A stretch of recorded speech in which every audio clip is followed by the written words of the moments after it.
Bonjour. Le Code général de la fonction publique, mode d'emploi. Ce code résulte de l'ordonnance 2021-1574 du 24 novembre 2021. Alors, c'est un code à droit constant. Enfin, on a connu ça avec le Code général des propriétés des personnes publiques, ou j'ai connu ça en son temps avec le CGCT. On est censé avoir une codification de droit constant, mais en raison de l'agencement des textes entre eux, de réécriture marginale, on a parfois des surprises. Et puis surtout, on va être obligé de jongler pendant pas mal de temps, tant qu'on attend la partie réglementaire de ce code, et on va l'attendre quand même un certain temps. En revanche, depuis décembre 2021, on a bien les indispensables tables de concordance, dont voici les coordonnées, et qui en réalité correspondent à 2 fichiers Excel, mais indispensables en pratique, même si ce n'est pas toujours d'un maniement extrêmement aisé. On a un code classique comme il y en a depuis 15 ou 20 ans, c'est-à-dire avec un numéro en L, demain il y en aura en R, puis une série de chiffres, là pour l'occurrence 3, tiret, et ensuite un numéro d'ordre. Ce qui veut dire que, par exemple, si j'ai le recrutement par contrat, ce sera le titre 3, ça commencera donc par un L, 3, etc. Ensuite, donc troisième partie, titre 3, donc L 331, et ensuite disposition générale, donc 61 et suivant. Et quand on va passer ensuite au chapitre 2, ça sera L 332-1 et suivant, etc. En pratique, vous allez évidemment, comme moi, nous allons tous utiliser plus certains livres que d'autres. D'abord, on a le livre 1 qui regroupe tout ce qui est sur l'ensemble des fonctions publiques, droits, obligations et protections. Donc là, on retrouve des choses que l'on va avoir en usage commun, quelles que soient ensuite les spécialités ou les thèmes que l'on a traités. On va toujours ou presque retrouver des éléments du livre 1, puisqu'on aura tout ce qui est droit, liberté, protection, obligations, déontologie. Ensuite, livre 2, dialogue social, exercice du droit syndical. Livre 3, recrutement, avec des déroulés ensuite extrêmement logiques et bien faits. Livre 4, principe d'organisation et de gestion des ressources humaines. Là aussi, attention, on va du coup, dans ce livre 4, retrouver des choses qui seront d'un usage même quand on sera dans les autres catégories correspondant à d'autres livres. Livre 5, carrière, parcours professionnel. Livre 6, un truc un peu plus borné, temps de travail et congé. Livre 7, rémunération, action sociale. Très bien, logique. Livre 8, prévention, protection en matière de santé et de sécurité au travail. C'est à la fin de chaque livre que vous trouverez un titre sur les adaptations ultramarines. Donc à chercher à chaque fois, à la fin de chaque livre, hop, hop, hop, quid de l'outre-mer, si vous êtes concerné. Dans l'ordonnance, dans la partie non codifiée, vous avez aussi 10 articles dont voici le contenu qui seront à ne pas oublier pendant un certain temps. Sur tout ceci, j'ai voulu poser des questions à l'expert. Bonjour. Bonjour. Merci d'être avec nous. Quelles ont été les difficultés par vous rencontrer dans ce travail de passage de l'un à l'autre? La principale difficulté qui nous est remontée aujourd'hui, c'est le fait que les collectivités ne retrouvent pas forcément aisément les dispositions qui étaient contenues dans un même article, notamment de la loi de 84. Je vais prendre un exemple.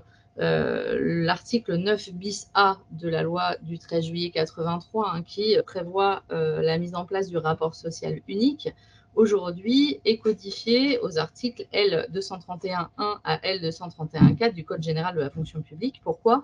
Puisqu'un article du Code ne doit correspondre qu'à une seule règle juridique, alors que jusqu'à présent, dans un seul article, vous aviez différentes règles. C'est le cas également pour les contractuels, le recours aux contractuels dans la fonction publique territoriale qui était prévu à différents articles, donc les articles 3 à 3.5 de la loi du 26 janvier 84, l'article 25 pour les agents des CDG, l'article 38 pour les personnes en situation de handicap, l'article 47, l'article 110, l'article 110.1 pour les emplois fonctionnels ou de cabinet.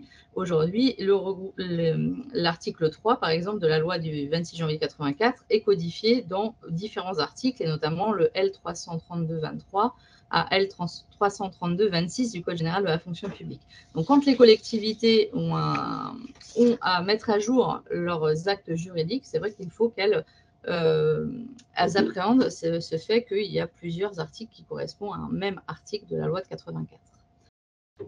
Sur les autres difficultés, une qui nous est apparue assez récemment, ce sont les modifications des lois statutaires qui sont intervenues après la publication de l'ordonnance. Je prends un exemple, par exemple l'article 28 de la loi numéro 2021-1729, donc qui instaure un nouvel article dans la loi du 26 janvier 84, l'article 25.2 sur le rôle de médiateur des centres de gestion de la fonction publique territoriale. Cette loi a été promulguée après la publication de l'ordonnance et donc elle modifie la loi du 26 janvier 84, mais le Conseil d'État estimerait, c'est encore à définir, que cette disposition ne pourrait entrer en vigueur qu'au moment de la ratification de l'ordonnance, c'est-à-dire vraisemblablement avant l'été 2022. Donc à toute cette période aussi d'incertitude qui est assez complexe à appréhender. Après, sur la mise à jour des textes réglementaires, également, vous n'avez pas que les 4 lois statutaires qui ont été codifiées. Vous avez également énormément d'autres dispositions qui étaient des dispositions législatives éparpillées et qui sont reprises dans le Code général de la fonction publique. Je pense notamment à différents articles du Code des communes, du Code de la défense, du CGCT. Il y a également des articles du Code de procédure pénale, du Code de la santé publique, du Code de la sécurité intérieure et différentes lois qui, entre 1976 et tout récemment, la dernière loi, je crois, qui est codifiée, c'est des dispositions de la loi du 6 août 2019, et quelques ordonnances font également partie intégrante de ce Code général de la fonction publique territoriale.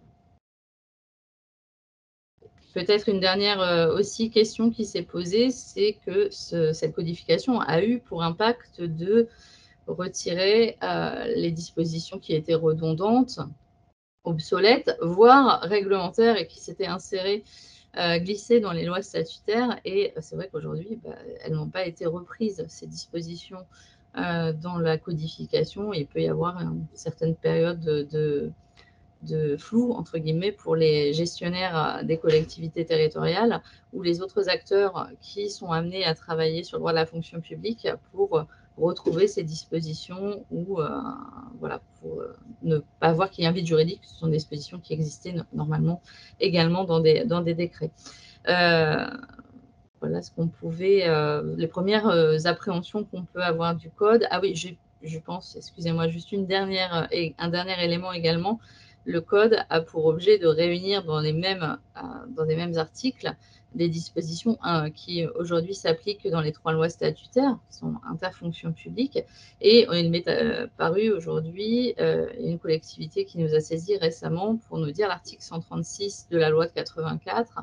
Je ne retrouve pas exactement dans le Code général de la fonction publique la même disposition, notamment sur l'indemnité de précarité.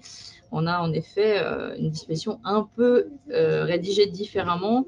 Pourquoi? Parce qu'on est sur un regroupement interfonction publique et pas seulement une disposition qui a vocation à s'appliquer à la fonction publique territoriale. Et quelques astuces ou remarques? Alors, sur la première chose également dont on peut se servir, c'est le code a pour vocation de simplifier la présentation et ce qui sera assez pratique pour les collectivités et pour les personnes qui auront à travailler sur ce Code général de la fonction publique, c'est qu'on peut se retrouver assez facilement. Par exemple, le livre 5 qui porte sur carrière et parcours professionnel, donc les articles L511.1 et suivants, on sait quand on aura la partie réglementaire qu'on sera sur la même partie. R511.1 portera également sur les aspects réglementaires de la carrière. Sur quelques petites astuces pour appréhender, vous avez une table de correspondance qui est disponible sur Légifrance, qui est un peu parfois complexe à appréhender parce que vous allez avoir des références à des alinéas, mais également des phrases dans les alinéas, ce qui peut permettre, ce qui n'est pas forcément évident.